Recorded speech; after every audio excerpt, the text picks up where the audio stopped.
Bom dia, graça e paz a todos. Eu tenho meditado, tenho pensado muitos dias sobre esse tempo em que nós vivemos o Covid-19 e ouço muito falar sobre fé.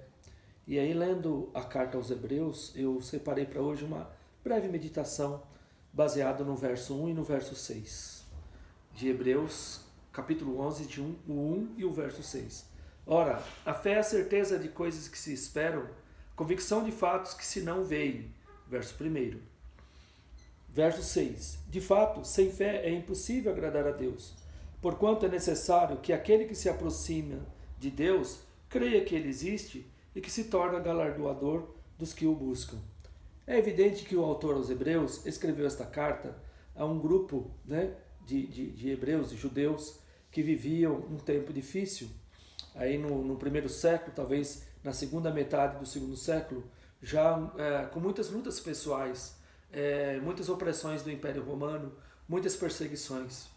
E a carta em si vai tratar sobre o plano de salvação, o plano de redenção do seu povo, e mostra agora a necessidade de nós olharmos a fé não no sentido subjetivo. Porque não é uma fé subjetiva, ela é uma fé ativa. O capítulo 10 e o capítulo 11 apontam justamente para esse tempo de lutas e sofrimentos e desafios do povo hebreu.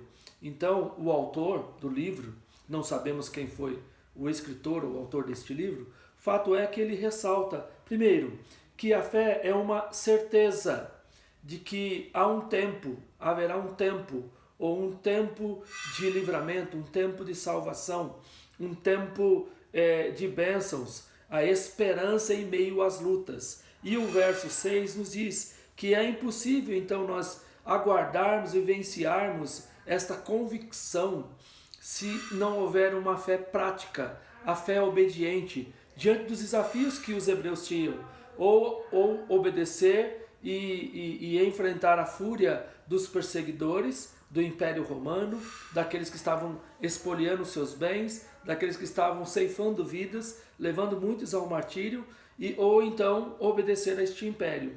O que eu quero dizer com isso? Nós precisamos entender que em meio a tantas lutas, precisamos ser fiéis a Deus, precisamos ter essa convicção, esta pistis, esta fé operacional, ou fé operante na obediência a Deus, na adoração exclusiva a Deus, e para que de fato possamos receber aquilo que nos está preparado, que é o galardão que o Senhor reservou pela obra meritória de Cristo Jesus. Então a fé aqui não é apenas um estalo de dedos. A fé aqui significa uma obediência e uma confiança em que, apesar das dificuldades, Deus nos dará a vitória. Deus já nos concedeu a vitória na obra meritória de Cristo Jesus. Aguardemos firmemente esta esperança com fé. Por isso que o texto nos traz hoje sobre os grandes desafios no nosso tempo. Será que nós estamos de fato vivendo de maneira operosa a fé dos hebreus, aqui pretextuada ou colocada pelo autor? Que Deus assim nos abençoe e conceda a nós um dia e um tempo de bênçãos. Amém.